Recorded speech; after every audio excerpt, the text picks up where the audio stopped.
Bonjour à tous, bienvenue dans Morning Echo du mardi 10 septembre 2019. La photo du jour, c'est celle de Kristalina Georgieva, l'économiste bulgare qui va, selon toute vraisemblance, succéder donc à Christine Lagarde à la tête du Fonds monétaire international. Les challenges sont nombreux pour cette économiste bulgare qui était habituée à la Banque mondiale, notamment continuer à redorer le blason de l'institution monétaire et gérer le problème actuel de l'Argentine. Vous voyez, dans un contexte où les marchés financiers ont été assez calmes, alors que Boris Johnson a essuyé sa 6e défaite donc avec le Parlement britannique. Alors des élections au 31 octobre sont de moins en moins possibles, et dans le même temps on parle de plus en plus de stimulus économique en Allemagne.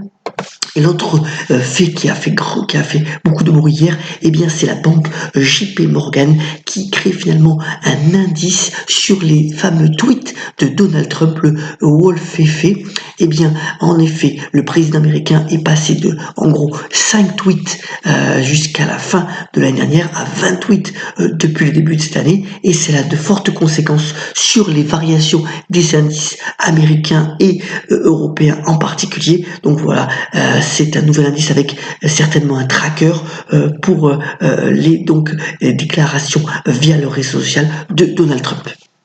Autre élément aussi important, ce sont 40 ministres de la justice, à la fois des républicains et des démocrates, qui donc vont analyser de près, scruter les pratiques anti-concurrentielles des grands groupes GAFA. Alors c'est une opération bipartisane qui est liée d'ailleurs avec une enquête plus fédérale et qui va concerner donc les grands groupes, en particulier Google et Facebook, et cela pourrait avoir des conséquences en particulier dans les années à venir, mais aussi pour la prochaine élection présidentielle américaine. Je vous ai mis sur la gauche la mainmise de ces grands groupes finalement sur Internet, et donc la préoccupation des ministres de la justice quant à cette position de quasi-monopole. Autre point aussi intéressant relayé dans les Échos ce matin, c'est le fait que les trésoreries d'entreprises au niveau de l'Europe et du Moyen-Orient abondent. Vous voyez que on est en hausse entre 2017 et 2018 de plus de 11%, véritablement une trésorerie de guerre très importante. Et vous voyez que tous les secteurs d'activité sont concernés, en particulier l'automobile et l'énergie. C'est pour finalement mieux gérer une prochaine crise économique qui pourrait se profiler, mais aussi être prêt pour des opérations de fusion-acquisition majeures. Donc c'est quand même une bonne nouvelle que cette trésorerie d'entreprise assez abondante. Venons en bref, car l'actualité là aussi est assez dense. D'abord, vous voyez le gadin d'Air France hier, l'action a perdu près de 10%. Deux éléments expliquent cette baisse. D'abord, le trafic en août a été plus décevant que prévu, et puis Air France est un des candidats sérieux à la reprise d'Aigle Azur. C'est tout de même 1400 salariés. Alors il y a aussi d'autres offres qui ont été proposées, mais voilà, c'est une possibilité pour Air France. Et vous savez que le groupe doit présenter avec son nouveau patron canadien un plan stratégique long terme d'ici au mois de novembre. On estime que sur les niveaux de 8 €, l'action pourrait redevenir intéressante à regarder.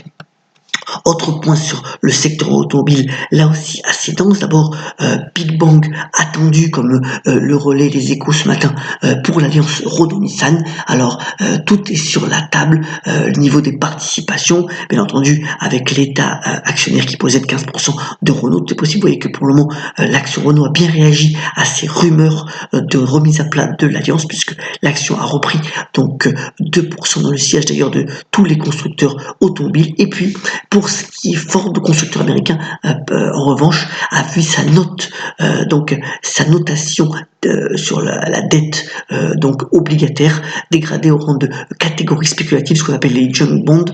Donc maintenant, Ford est de nouveau dans la catégorie high yield. Ça n'a pas eu vraiment de conséquences sur l'action qui avait déjà beaucoup baissé. Là, je vous ai mis tout de même le graphique sur 30 ans, vous voyez que le cours de l'action est assez moribond. Alors peut-être que ça va encourager finalement les dirigeants de Ford à augmenter leur alliance, notamment avec Volkswagen, et pourquoi pas créer une alliance même capitalistique de ce côté-là.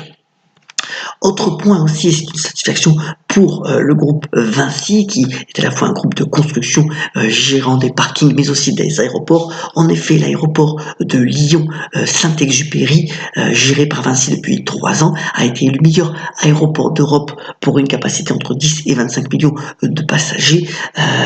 Véritablement, de innovations assez nombreuses sont testées par Vinci, notamment pour ce qui est du parking avec une opération robotisée qui s'appelle Stan, mais aussi il va y avoir Mona, qui est toute une reconnaissance faciale pour arriver finalement aux avions. Voilà, donc pas mal d'innovations qui sont mises en place et qui permettent à Vinci d'être un acteur majeur dans la gestion des aéroports, et cette activité devrait continuer puisque Vinci gère déjà 46 aéroports à travers le monde. Alors, dans le secteur technologique, belle acquisition pour Shopify, on en avait déjà parlé. Shopify, c'est une valeur technologique qui crée des places de marché pour pouvoir vendre ses produits.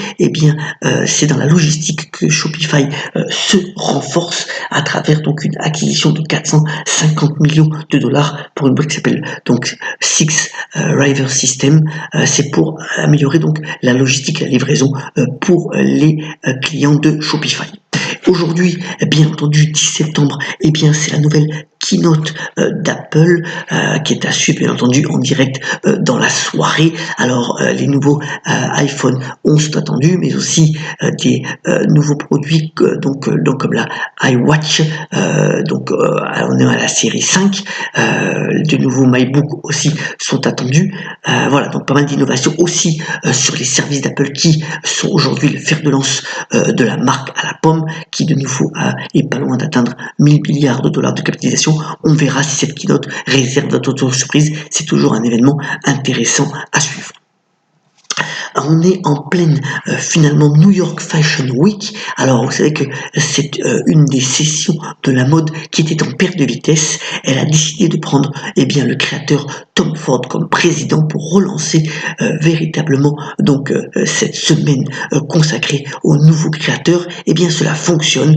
L'engouement est assez considérable, en particulier pour cette marque afro-américaine qui s'appelle Bayer Moss, qui a accueilli 3000 fans lors de la présentation de son défilé.